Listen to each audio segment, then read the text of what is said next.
AI-assisted software development with income potential between 100 and 200 an hour. Most people don't realize this, but building custom software today can be built by non-technical people. I have a venture company called Martel Ventures where we incubate and launch AI-first small business software. And it's crazy that all the prototypes we built are built by normal people that are not programmers, because there's existing AI coding tools that allow us to talk to the software using tools like Cursor, Replit, Retool. They're all available, most of them for free, and it writes all the heavy lifting code for us. So we just got to come up with the crazy ideas we got, but getting it going, any person can literally build these apps. I'm going to teach you how to code software using AI, even as a non-technical person. Number one, create a course. I'm not joking. You want to use AI to teach you how to use the AI tools. I know it sounds silly, but go into ChatGPT and say, I want you to tell me how to build this app using Replit as an example, and have it be very detailed, step by step,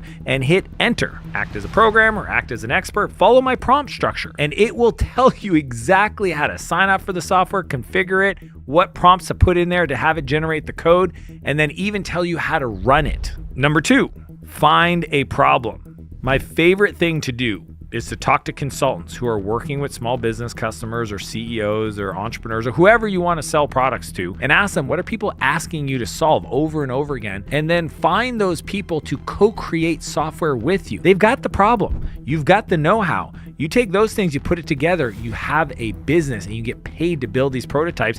And if you build it once, you can sell it over and over and over again to the next person. Number three, build the solution. See, most people get stuck in learning mode. I call it shelf help, where they're always pulling books off the shelf and they're getting motivated and they're listening to podcasts and they're watching YouTube videos. You want to go be a person that JFDIs it, just freaking does it, and get to building stuff in the real world. Implement it, play with it, prototype it. The people that actually build solutions and get those deployed, they're the ones that are going to get paid the big bucks. But often people say, well, what if I'm more of an artist, I'm more of a designer, creative? Here's the good news. AI doesn't have to threaten your career either. So keep watching and don't forget to subscribe.